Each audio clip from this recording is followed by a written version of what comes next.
Bonjour et bienvenue dans Prière Inspirée. Je suis heureux de te retrouver pour cette dernière émission de cette semaine, le cœur à cœur avec les enfants et les préados. C'était vraiment des bons moments que j'ai passés avec vous. Et je crois que je referai des séries comme ça de temps en temps. D'ailleurs, prochainement, je vais refaire une série. Je vais juste te donner les titres. Ce sera cette fois-ci, cette semaine, c'est ton école, tes amis, ta sexualité, ton amour pour Dieu. Mais la fois prochaine, je vais parler de Dieu, son amour et sa puissance pour toi. Dieu, ton papa invisible, Dieu veut te serrer dans ses bras. Dieu veut te baptiser du Saint-Esprit aujourd'hui. La protection de Dieu pour toi. Dieu a de grands rêves pour toi. Et Dieu veut toujours te guérir. Et je vais aussi avoir une invitée dans quelques semaines avec qui je vais faire une autre série. Et elle est vraiment super avec les jeunes. Alors, ça va être vraiment des beaux moments avec elle. Je te rappelle que cette semaine, je t'ai parlé de cette alliance, mon alliance avec Dieu. Et ça, c'est vraiment quelque chose que je t'encourage à faire avec Dieu. Alors ici, c'était une alliance par rapport au fait de rester pur avec Dieu et pour Dieu pendant notre vie sur la terre, jusqu'au jour de notre mariage. Mais tu peux faire aussi ton alliance avec Dieu, ta propre alliance avec Dieu. Et ça, je t'encourage vraiment à faire une alliance avec Dieu, c'est tellement important. Aujourd'hui, je vais te poser une question. Est-ce que tu penses vraiment aimer Jésus? J'aime tellement, comme je le disais au début de semaine, quand il y a des enfants dans les conférences, ils me font des dessins et je ne sais pas pourquoi, mais peut-être parce que j'ai un cœur d'enfant et parce que je fais des choses qui sont peut-être enfantins ou enfantines. Mais des fois, les enfants, ils veulent se prendre en photo avec moi. Et souvent, je me retrouve à la fin des conférences dans des églises avec tous les enfants qui viennent autour de moi et ils veulent prendre des photos avec moi. Et je trouve ça super cool parce que j'aime trop les enfants. Et quand je vois les enfants, je vois la beauté de Jésus. Et souvent, les enfants ou les jeunes, ils ont un cœur pour Dieu. Et c'est tellement bon d'avoir un cœur pour Dieu. Tu sais, Dieu t'aime énormément. Dieu est passionné par toi. Il est passionné par ta vie. Et Dieu, il aime les choses qu'il a mis en toi, les dons qu'il a mis en toi. Il y a certains d'entre vous, vous faites des petites vidéos, etc. Vous faites des petits films. Comme je vous ai montré cette semaine, je faisais ça avec un ami. Et moi, ça nous faisait bien rire. Voilà, c'était de quoi partager une pensée, une idée. Et toi, tu peux faire des petites vidéos pour présenter un objet que tu aimes bien. Il y en a d'autres, c'est au niveau de la musique. D'autres, c'est au niveau du sport. D'autres, c'est au niveau de la rédaction. Il y a plein de sujets au niveau de la danse ou je sais pas quoi. Donc, il y a plein de sujets. Tu sais, Dieu, il aime quand tu utilises les dons qu'il a mis en toi pour faire le bien, pas pour faire le mal. Mais quand tu utilises ça et que ça fait pas de mal à personne, mais même si ça fait du bien, en plus, c'est encore mieux.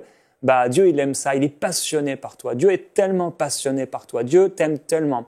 La Bible dit qu'il t'a tellement aimé qu'il a envoyé ce qu'il avait de plus précieux, Jésus-Christ, mourir pour toi.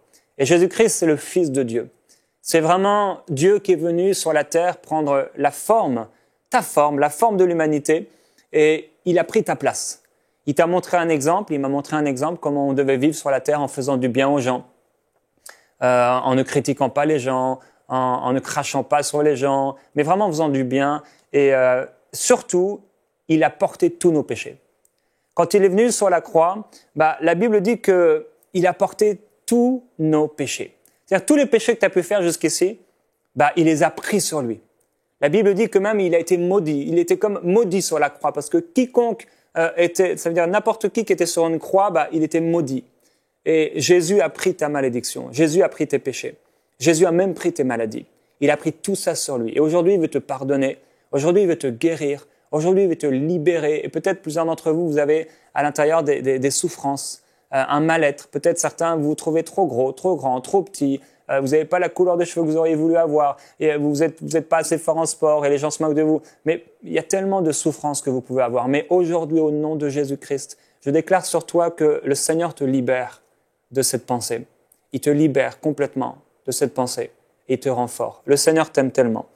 Dans Marc au chapitre 10, on voit que Jésus, il aimait tellement les enfants. Il aimait vraiment les enfants et un jour, il y a des enfants qui voulaient venir auprès de lui. On lit ça dans Marc au chapitre 10 et au verset 13. Il écrit « Des gens lui amenèrent des petits-enfants pour qu'il les touche. Mais les disciples leur firent des reproches. Jésus, en le voyant, fut indigné. Il leur dit « Mais laissez venir à moi les petits-enfants, ou les enfants, et ne les en empêchez pas, car le royaume de Dieu est pour ceux qui leur ressemblent. En vérité, je vous le dis, quiconque ne recevra pas le royaume de Dieu comme un petit enfant n'y entrera point. Puis il les embrassa et les bénit en leur imposant les mains. Ou alors, il y a d'autres traductions qui disent, puis il les prit dans ses bras et les bénit en leur imposant les mains. Tu sais, Jésus aimait les enfants et Jésus t'aime. Que tu sois un enfant, un jeune homme ou une jeune fille, Dieu, le Seigneur t'aime vraiment. Et c'est une chose d'être un enfant, mais c'est une autre chose d'avoir un cœur d'enfant. C'est vraiment différent. Tu sais, il y a des enfants que tu connais dans ton école, dans ton collège, là où tu étudies, et c'est des enfants peut-être, c'est des jeunes peut-être, mais ils n'ont pas le cœur d'un enfant. Soit parce qu'ils ont vu des choses qui étaient horribles et ils ont vécu trop de tristesse et ils se sont endurcis, ils ont voulu devenir des grands trop tôt, soit parce qu'ils sont méchants, etc. et c'est plus des enfants à l'intérieur. Il y a plein de raisons. Mais Dieu veut qu'on ait un cœur d'enfant. Parce qu'il a dit que c'était le royaume de Dieu, c'est-à-dire le ciel, la vie avec lui. C'est pour ceux qui avaient un cœur d'enfant. C'est pour ça, comme je te le disais, moi, ça me dérange pas de manger des bonbons. Ça me dérange pas de faire des trucs, entre guillemets, un peu stupides. Avec ma fille, on se marre tellement, on rigole tellement avec elle. Avec elle, tous les jours, on rigole. Alors, je la chatouille, on rigole, etc. Je l'embête. Et c'est vraiment, vraiment cool. Et voilà, avoir un cœur d'enfant. Mais aussi avec Dieu, croire que ce qu'il nous dit, c'est vrai. Croire que quand Dieu me parle, ce qu'il dit, c'est vrai. Ce qu'il dit, c'est vraiment, c'est la vérité. Quand Dieu me parle, c'est vrai, je crois ce qu'il me dit. Et ça, c'est aussi avoir un cœur d'enfant. Alors, comme je disais, certains d'entre vous, vous êtes peut-être un enfant ou vous êtes peut-être un adolescent et vous n'avez plus le cœur d'enfant. Vous n'avez plus un cœur d'enfant. Et c'est dommage parce que c'est ceux qui ont un cœur d'enfant qui entreront dans le royaume de Dieu. Et tu sais, c'est pas tous ceux qui se disent chrétiens qui iront au ciel. C'est pas parce que tu vas dans une église ou parce que tes parents vont à l'église ou quelqu'un de ta famille va à l'église que cette personne ira au ciel. C'est pas parce qu'on va à l'église qu'on va au ciel. Quelqu'un a dit, c'est pas parce que tu rentres dans un garage de voiture que tu es une voiture. Alors c'est la même chose quand on va à l'église. C'est pas parce que je vais dans une église que je suis forcément un chrétien. Ça veut pas forcément dire que je marche avec Dieu. Il y a certaines personnes qui vont à l'église et qui iront en enfer. Tu sais pourquoi? Parce qu'ils ont vécu une vie hypocrite. Ils venaient à l'église, mais le reste de leur vie, ils vivaient n'importe comment. Ils vivaient selon leur passion, selon leurs désirs. Ils n'étaient pas intéressés vraiment par Dieu. Ils allaient à l'église parce que il fallait aller à l'église. Tu sais, comme il y a plein de jeunes, ils vont à l'église parce que les parents vont à l'église et disent je trouve ça tellement nul d'aller à l'église, mais bon, mes parents vont à l'église. Ou alors si tu vas à l'église, tu te dis c'est juste pour retrouver des amis. Mais tu sais, il y a vraiment plus que ça. Moi, je me souviens, à partir de 12 ans, il y avait plus d'école du dimanche. Moi, je préférais rester avec les adultes. Et j'aimais tellement ça. Le pasteur, des fois, il était un peu drôle. Alors bon, ça me faisait rire aussi, les blagues, etc. Mais j'aimais bien la louange, les chants. Alors je chantais. Il y avait des gens qui parlaient en langue aussi autour de moi. La première fois que je suis arrivé dans une église de Pentecôte, j'entendais des gens parler en langue, chanter en langue. Je me disais, waouh, c'est quoi ce truc? Jusqu'au jour où Dieu m'a rempli du Saint-Esprit. C'était tellement cool dans ma chambre. Et dans cette église-là, j'ai pu grandir. J'ai pu entendre ces messages, ces prédications. Et moi, je voudrais vraiment t'encourager à aller à l'église. Si tu as l'occasion, si tu peux t'y rendre, bien sûr. Peut-être tes parents sont pas chrétiens et tu peux pas aller à l'église. Peut-être tu peux aller avec un autre ami à l'église. Tu peux dire à tes parents et peut-être les convaincre en disant « J'aimerais tellement aller, s'il te plaît, à cette église. » Mais sinon, il y a aussi des messages sur Internet. Tu peux aller sur enseignement.com ou des choses pour les jeunes sur Internet que tu pourrais trouver, des bonnes choses. Tu peux te faire conseiller par les parents chrétiens, par exemple, de ton ami qui est chrétien, lui, ou par des gens qui marchent avec Dieu pour trouver des choses qui vont t'aider dans ta vie. Et il y a des gens qui n'iront pas au ciel parce qu'ils ont mené une double vie, dans l'hypocrisie, dans le péché. Ils sont complètement différents quand ils sont pas dans l'église que quand ils sont dans l'église. Et tu sais, notre cœur, il est comme un vase. La Bible dit que Dieu, il a déposé son amour dans notre cœur. Et tu vois, notre cœur, il a une certaine taille. En fait, c'est un peu comme une bouteille d'eau. Tu vois, j'ai pris une bouteille d'eau avec moi. Et Dieu, il dit dans sa parole que, il a mis son amour dans nos cœurs. Ça veut dire que ça, on va dire un peu, c'est ton cœur. Et Dieu a mis son amour dans ton cœur. Donc, une fois que tu vides la bouteille, tu vas aimer les gens, tu vas aimer les gens, tu vas aimer les gens, tu vois. Au bout d'un moment, ton amour, il diminue. Et des fois, il y a des gens, ils ont tellement, soit parce qu'ils ont trop aimé certaines choses, ou soit parce qu'ils ont voulu marcher dans la haine et dans la colère, ils aiment pas les gens, ils détestent tout le monde, à l'école tout le monde est nul, etc. Les profs sont nuls, les copains sont nuls, tout le monde est nul. Là. Ils ont plus rien. Et ils ont plus d'amour pour aimer Dieu. Après, d'un autre côté, ton cœur, comme Dieu a mis son amour dans ton cœur, on peut aussi donner l'image, tu vois, d'un dentifrice. Donc, c'est pareil, tu vois, dans un dentifrice, bon, on sait que dedans, il y a du dentifrice, certains disent de la pâte à dents. Et c'est pareil, on peut imaginer que c'est ton cœur. Et dans ton cœur, la Bible dit que Dieu, il a mis son amour. Maintenant, la question d'aujourd'hui, c'est, est-ce que tu penses vraiment aimer Jésus? Vraiment, c'est une question que tu dois te poser. Est-ce que tu penses vraiment aimer Jésus? Il y a des choses qui prennent la place de Dieu dans notre vie. Je t'ai parlé du jeune homme hier. Ce jeune homme, il aimait tellement l'argent et tout ça. Tu vois, quand Dieu a créé Ève, Adam, il passait du temps avec Dieu, etc. Mais quand il a créé Ève, la Bible dit qu'ils sont devenus une seule chair. Ça veut dire qu'il y avait du temps que Adam passait autrefois avec Dieu. Maintenant, il passait avec Ève. C'est pour ça que quand Ève lui a proposé quelque chose qui était contraire à ce que le papa lui avait dit, Dieu, il a plutôt écouté sa femme. Parce qu'il passait beaucoup de temps avec sa femme. Et elle avait beaucoup d'influence sur lui. Et il y a des gens qui ont une influence sur nous et des fois Dieu nous donne des bonnes choses et on s'éloigne de Dieu avec les bonnes choses qu'il nous donne. Alors, notre amour, tu vois, il va se vider dans différentes choses. Certains, c'est dans les relations amoureuses. Alors, tu vois, ta relation amoureuse et te fait dissiper un peu d'amour et te fait prendre un peu de ton amour. D'autres, c'est dans les loisirs. D'autres, c'est dans le sport. D'autres, c'est dans certaines passions. Tu as des passions et ça enlève un peu à chaque fois d'amour, tu vois. D'autres encore, c'est les films. Les films, ça te prend encore du temps, ça te prend de l'amour. D'autres, c'est Internet. D'autres, c'est Facebook. D'autres, c'est, toi, des logiciels sur Internet, bon, t'as Musical.ly, etc. Tu passes du temps sur Musical.ly. Et finalement, tu passes du temps. Tu passes du temps. Tu passes encore du temps, tu vois. Et puis, encore du temps. Et un peu de temps, et encore un peu de temps. Et plus tu passes du temps, et moins tu as du temps pour Dieu. Et finalement, tu te retrouves au bout d'un moment, Dieu te dit, mais est-ce que tu m'aimes vraiment? Tu te retrouves à la fin de la journée et tu fais une petite prière. Seigneur, merci pour ma journée. Amen. Et tu commences à t'endormir.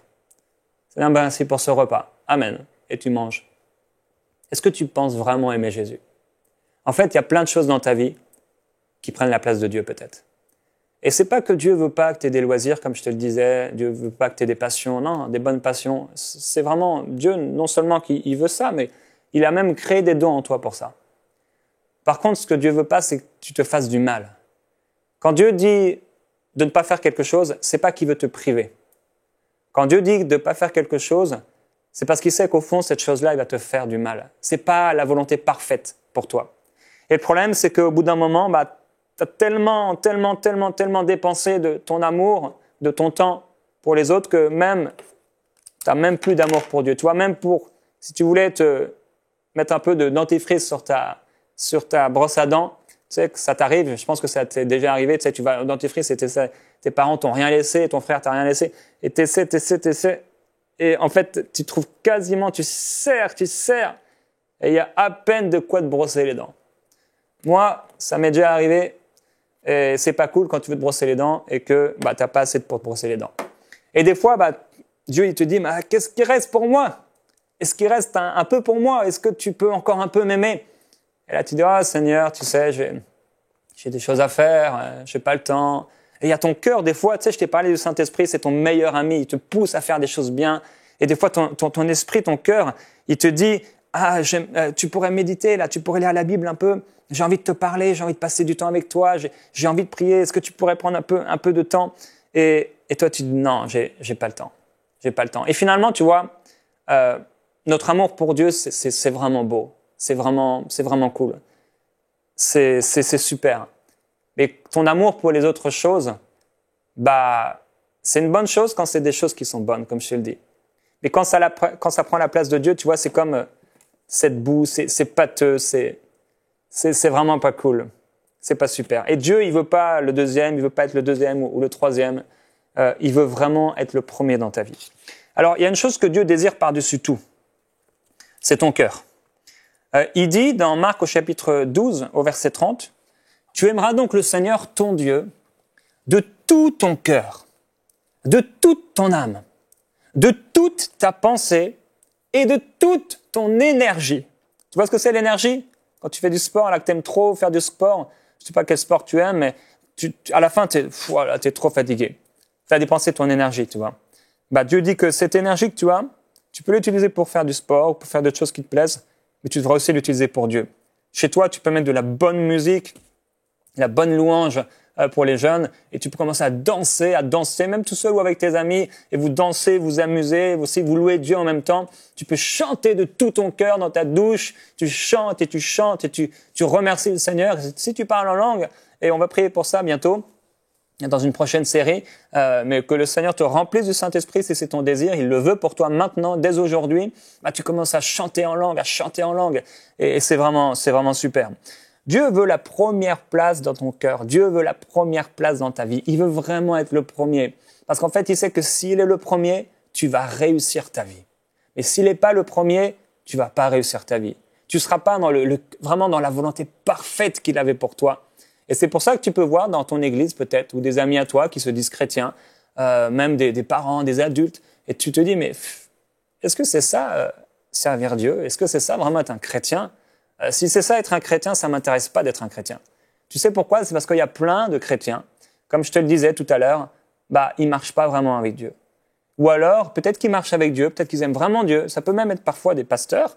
Tu vois, ils aiment Dieu, ils marchent avec Dieu, mais ils connaissent pas la plénitude de Dieu. Par exemple, la joie de Dieu. Ils connaissent pas tout ce que Dieu a pour eux parce que quelque part, ils ont mis entre Dieu et eux plusieurs choses. Tu vois, tu peux avoir un ami à côté de toi, dans la voiture par exemple, tu as un ami qui est à côté de toi et tu lui parles pas. Ou dans ta classe, il y a quelqu'un qui est assis à côté de toi, tu l'aimes pas trop et il est là pendant des heures et tu lui parles jamais. Tu vois, comme Bob ici. Il est là à côté de moi, mais depuis le début, tu vois, on l'a pas trop montré.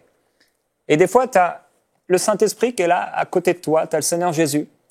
Il est juste à côté de toi et tu fais pas attention à lui. Tu fais pas du tout attention à lui, tu lui parles pas. On peut le montrer, Bob, en gros plan. Et tu vois, quand tu parles pas au Seigneur, quand tu méprises le Seigneur, quand tu parles jamais avec Jésus, etc., il est tout triste. Tu vois, il est là et personne pour lui parler. Personne pour communiquer avec lui. Il est dans ta chambre, il aimerait te parler, il aimerait passer un temps avec toi, mais il est tout seul. Tu sais, un peu comme un nounours, comme une peluche que tu laisses quelque part parce que tu grandis et tu te dis « Oh, moi, j'aime plus les peluches. » Le Seigneur Jésus, c'est comme ça dans ta vie. Et il y a beaucoup de gens qui laissent comme ça le Seigneur Jésus dans leur vie. Il est tout seul dans la chambre, il aimerait te parler. Là, tu arrives dans ta chambre le soir, tu as plein de choses à faire, etc. Et il aimerait te parler, tu n'as pas de temps. Le matin, tu te réveilles, il aimerait pouvoir te parler, mais tu n'as pas de temps. Et finalement, tu le laisses là dans ta chambre. Après, il te suit parce que il est tellement bon qu'il est avec toi. Et si tu as accepté Jésus, il est dans ton cœur. C'est-à-dire qu'il va venir avec toi à l'école, mais tu fais comme s'il n'était pas là. Et ça, au bout d'un moment, vraiment, le Seigneur, il est vraiment triste. Alors, il veut être le premier dans ta vie. Je sais que tu es peut-être à l'école aujourd'hui. Bon, tu as l'école, tu as les devoirs à faire. Tu veux aussi t'amuser. Tu veux regarder des dessins animés ou, je sais pas, des films. Et tu as des activités. Et en plus, on te dit, il faut prier, oui, il faut lire la Bible, etc. Mais tu sais, ces deux dernières choses, prier et lire la Bible, c'est être en relation avec Dieu, c'est les choses les plus importantes. Dans ma propre vie, si je n'avais pas mis Dieu en premier dans ma vie, aujourd'hui, je ne serais pas là. Aujourd'hui, je ne serais pas dans un mariage que je trouve super, avec une fille super, en train de faire les choses qui me passionnent. Je ne serais pas en train de faire ça aujourd'hui si je n'avais pas choisi de marcher avec Dieu. Je me souviens, j'avais 12 ans environ et j'étais sur mon vélo. J'étais dans mon petit quartier, on avait un petit lotissement comme ça. Et j'étais allé juste dans la route à côté. Je m'étais arrêté sur mon VTT et j'étais à un stop. Et là, tout à coup, je repensais à un homme Et c'est un homme qui faisait du judo, tu vois. Et il avait habité apparemment pas trop loin de chez moi. Et cet homme-là, il était devenu champion du monde. Et tout le monde en parlait, tout le monde le connaissait. Mais ce qui m'avait marqué, c'est qu'il voyageait partout dans le monde. Et quand j'ai pensé à ça, instantanément, Dieu a commencé à me parler.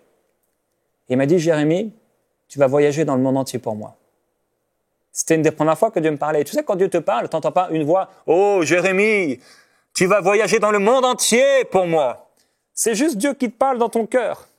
C'est une pensée comme ça, mais c'est une pensée qu'elle a un peu plus de piment, tu vois, elle a un peu plus de goût. Ça, c'est Dieu qui te parle. Tu sais, ça vient pas de toi. Il dit, tu vas voyager dans le monde entier pour moi. Et là, je me suis dit, mais waouh, est-ce que je pourrais un jour voyager dans le monde entier pour Dieu? Et j'ai continué à marcher avec le Seigneur. J'ai continué à parler de Jésus autour de moi. Je continuais à lire sa parole. Je continuais à prier. C'était pas des prières extraordinaires que je faisais. Tu sais, je priais tous les soirs après avoir lu la Bible. Je priais, Seigneur, je te demande de bénir mon père. Je te demande de bénir ma mère, etc. Et mon frère et ma sœur. Et parfois même mon chien, tu vois. Je bénissais mon chien des fois. Et des fois, j'étais tellement fatigué. Je me souviens une fois, j'étais tellement fatigué. Je commençais à prier comme ça. Mais c'était important pour moi de prier. Alors même quand j'étais fatigué, je me disais, je vais quand même passer un temps à prier. Et là, un jour, je commence à prier, à m'endormir et je dis, merci mon chien, merci Elton. Et en fait, mon chien s'appelait Elton. Et je commençais à remercier Elton parce que j'étais en train de m'endormir. Je me suis réveillé tout à coup. Je me dis, qu'est-ce que je suis en train de dire? Des fois, tu sais, la Bible parle à un moment, il y avait l'apôtre Paul, il était en train de prêcher un soir et il y avait des bougies, tu vois, il y avait plein de bougies dans la salle. Donc, c'est censé nous éclairer. C'est une image de la parole de Dieu. Et la Bible dit qu'il y avait un jeune homme, il était assis sur la fenêtre, au bord de la fenêtre. Et plus il prêchait, l'apôtre Paul, parce qu'il prêchait longtemps. Tu sais, des fois, les prédications, c'est long. Lui, il a prêché pendant longtemps ce soir-là. Et la Bible dit que même s'il y avait des lumières, ça, au bout d'un moment, il s'est endormi. Il s'appelait Eutychus. Et lui, qu'est-ce qui s'est passé? C'est qu'il est tombé je sais plus, premier étage. Il est tombé en tout cas par terre et il est mort. On l'a relevé, il était mort. Et Paul, il est descendu, il a dit non, son âme est en lui, il est ressuscité. Et gloire à Dieu, le Seigneur l'a sorti de là. Tu vois cette image-là de ce jeune homme qui s'endort? Il s'endort en écoutant la parole. Pourtant, il y a la parole qui est là autour de lui, mais il s'endort. C'est l'image de beaucoup de jeunes. Il y a la parole de Dieu, ils vont à l'église d'une manière régulière, etc. Il y a des bougies qui sont là pour les éclairer. La parole de Dieu qui est là, même dans leur chambre, ils ont une Bible, mais ils la lisent jamais. Et petit à petit, dans leur cœur, ils s'endorment. Dans leur cœur, pour Dieu, ils s'endorment. Tu vois, c'est le dentifrice. Il se vide, il se vide, il se vide, il se vide, il se vide. Et petit à petit, ils se vident. Ils font pas attention à leur cœur. Ouais, je t'ai donné l'image du dentifrice. Il n'y a plus rien dans leur cœur au bout d'un moment pour Dieu. Alors ils s'endorment, ils n'ont plus envie de prier. Ils n'ont plus envie de lire la Bible. Ça les passionne plus. Et petit à petit, il y a comme des ténèbres et ils n'arrivent plus à voir la gloire de Dieu. Ils n'arrivent plus à voir que le fait de vivre avec Dieu, c'est complètement passionnant. C'est vraiment super, c'est le meilleur pour moi. Et au bout d'un moment, qu'est-ce qui va se passer? C'est qu'ils vont commencer à s'éloigner. Ils vont commencer à s'éloigner de Dieu. De plus en plus, et à s'approcher des ténèbres. Dieu veut que tu le mettes en premier dans ta vie. Et si tu aimes le Seigneur, tu auras toujours assez de dentifrice, tu vois, tu auras toujours assez d'amour dans ton cœur, parce que Dieu va renouveler ton amour. Dieu va renouveler ton amour. Tu aimeras aussi des choses, tu vois, tu vas donner un peu d'amour ici, un peu là, mais Dieu, il renouvellera toujours ton amour, parce que ce sera quand tu parleras avec lui, il renouvellera ton amour. Quand il parlera avec toi aussi, il renouvellera ton amour. Et aujourd'hui, ce que Dieu m'avait dit quand j'avais 12 ans, environ, c'est ce qui s'est passé pour moi. Je voyage dans le monde entier, tu vois, maintenant j'habite au Canada, avant j'habitais en France, et quand j'ai commencé à marcher avec le Seigneur, j'ai déménagé une dizaine de fois en moins de 10 ans. Tu vois, Dieu m'a fait aller ici jusqu'à ce que je sois dans une maison où là, je suis établi depuis maintenant plusieurs années, et je voyage en France. Tu vois, là, je pars dans quelques heures, je pars en France, je vais prendre l'avion là. J'ai dû prendre l'avion, je sais pas, peut-être une petite centaine de fois. Et je prends l'avion tout le temps. Des fois, là, tu vois, en même pas 2 semaines, je vais prendre l'avion 6 fois. Et je vais aller en France, je vais aller en Belgique. Des fois, j'ai pu aller en Côte d'Ivoire, en Afrique, etc. Aux États-Unis, tout ça, parce que c'était mon appel. C'était ce que Dieu avait pour moi. C'est super passionnant. J'ai des amis, tu vois, avec qui j'étais. Il y avait un ami à moi, je l'avais invité à l'église. Et cet ami-là, il aimait bien les choses de Dieu. Mais il était plus intéressé par les choses du monde. Et aujourd'hui, il a mon âge. Il est toujours dans le même appartement, moi depuis qu'il a grandi, à partir de 18 ans. Il est toujours en train de faire les mêmes choses et il fume. Il fume de la marijuana. il est en train de boire, il est en train de tous les soirs regarder des matchs de foot. Et sa vie, c'est juste ça. Et c'est horrible. Et c'est nul. Et je me dis, j'aimerais tellement pas avoir cette vie-là. Il y a mieux pour toi. Il y a tellement mieux pour toi. Alors, je voudrais vraiment que le Seigneur trouve dans ton cœur assez d'amour pour lui. Et tu sais, des fois, on montre cette image de la sorcière. Et la sorcière, elle a enfermé dans son donjon, dans son château, une belle princesse. Tu vois, il y a un dessin animé où on montre ça, on peut montrer cette image. Et la sorcière, tu vois, elle garde la princesse dans son donjon pour que la princesse puisse la servir toute sa vie. Et elle est enfermée. Alors, elle est obligée d'être esclave. Dieu n'est pas comme ça. Dieu, il t'enferme pas dans un donjon comme ça en disant « tu vas me servir ». C'est pas du tout ça. Dieu, il veut te faire sortir du donjon, parce que c'est vrai, il te met dans un château, tu es un roi, une reine pour lui. C'est vraiment ça dans sa pensée. Tu es quelqu'un de tellement important pour lui. Mais il te fait sortir, et il te fait sortir dans la gloire. Il te fait sortir pour aller, pour porter du fruit. Il te fait sortir pour de grands rêves, pour de grandes visions. Et plusieurs d'entre vous, le Seigneur vous appelle à le servir à temps plein. C'est votre appel. Dieu va le faire. Dieu vous a parlé, il vous a donné des rêves. Il vous a dit, comme moi, il m'avait dit, bon, je connaissais que le ministère de pasteur, il m'avait dit, j'avais ressenti que j'allais le servir à temps plein. Je me suis dit, je serai pasteur dans ma vie. Et j'avais dit ça à ma maman, j'étais tout jeune. Et Dieu me l'a redit 4 ans plus tard ou 5 ans plus tard. Il me l'a redit encore. Il y en a parmi vous, vous allez être des architectes, des médecins, je ne sais pas. Il y a tellement de choses que Dieu veut faire à travers vous et dans votre vie. Alors aujourd'hui, je voudrais t'encourager. Si tu n'as pas mis Jésus dans ta vie en premier, je voudrais te demander de fermer tes yeux maintenant, s'il te plaît. Ferme tes yeux, là où tu es. C'est vraiment important. Si tu es avec tes parents, tu peux mettre pause, aller dans ta chambre et maintenant, juste réécouter. Et dis au Seigneur, Dieu, je te demande pardon d'avoir mis plein de choses avant toi. Vraiment, Père. Je veux être complètement à toi. Je t'accepte, Jésus-Christ, dans ma vie, comme mon sauveur personnel. Viens me sauver et viens me pardonner de tous mes péchés. Deviens mon Seigneur, celui qui dirige ma vie. Prends toute la place dans ma vie. Je te donne vraiment toute la place, la première place dans mon cœur. Je veux garder un cœur d'enfant pour toi, un cœur qui t'est agréable. Merci, Père. Je crois que je suis ton enfant, que je suis à toi et que tu vas me parler, que tu vas diriger ma vie avec ta parole. Je te reçois aujourd'hui comme mon meilleur ami. Je te donne toute ma vie, toutes mes passions, tous mes loisirs, afin que tu me donnes tes passions, tes loisirs. Je suis à toi et je m'offre entièrement